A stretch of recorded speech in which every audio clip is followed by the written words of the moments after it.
السلام عليكم ورحمة الله وبركاته. يلا حيهم يا اخوان.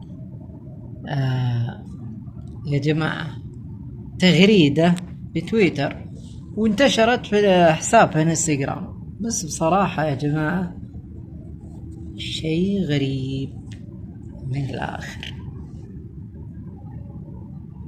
بتقول بنت أخت صديقتي تطلقت لسبب يجلط وتافه. هذه اللي تقول ان السبب يجلط وتافه.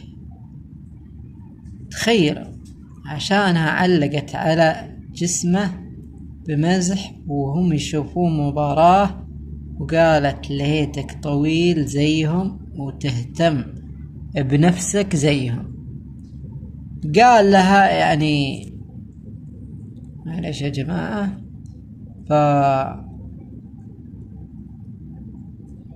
قال لها يعني مو راضي عن طولي ومو راضي عن شكلي. قالت له الجود بالموجود. قال لها بكل برود أجل أنتي طالق. ويوم حاولت تتناقش معاه طلقها بالثلاث.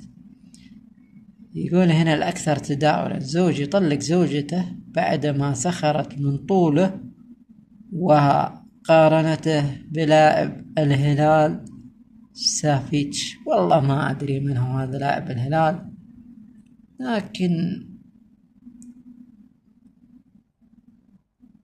أنا بحد يا جماعة الخير، أنا ضد الكلام اللي زوجة يعني تشبه رجلها برجل آخر. هذا عيب وما هو منطقي،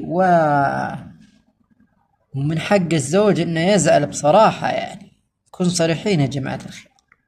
كيف أنت كل وقاحة تقارنيني برجل آخر وتقولين الجود بالموجود؟ يعني أنت شايفة أن حظك معي مو زين، ولا يعني هذه وجهة نظري أنا، ما أدري عن وجهة نظر الغير، لكن أشوفها هذه إنها حاجة مو كويسة يا جماعة الخير. إن زوجة تقول لزوجها هالكلام. أوكي، أنا مع أن إذا هي مو مهتم بنفسه أو مو مهتم بشكله، تحاول مع الوقت إنها تقول له، بدون ما تقول أنت ليتك زي هذا في الطول ولا ليتك في الاهتمام زيه. بصراحة من عجائب الدنيا اللي قاعد نشوفها، الله لا يعني يحط أحد بهالمواقف يا جماعة الخير، لأن شيء فعلا يقهر إن زوجتك توك متزوج وتقارنك برجل غريب، ولا رجل إيش لاعب كورة يعني. طيب تقارنيني في بأي؟ أنا زوجك هذا لاعب كورة. طيب ليش تقارني أنت تقولين ليتك تهتم في نفسك؟ يعني بحد ذاتها صدمة للزوج. يعني أنا أحس إنها حتى تأثر في كرامته، مثل هالمواصيل هذه ممكن تودي للطلاق. لأن الزوجة لو أنها حشمت لسانها شوية ومع الوقت حاولت إنه إذا مو مهتم في نفسه ما مهتم في شكله، إنها تقول يا فلان بشتري لك الملابس هذه، تحاول إنها تتفهم معه بالكلام الحلو.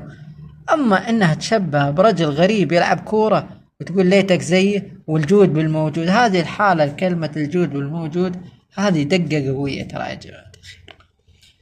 الله يستر علينا وعلى المسلمين. وصراحة التغريدات اللي شوها أغلبها يعني سيئة سيئة جدا. واترك لكم التعليق يا جماعة الخير.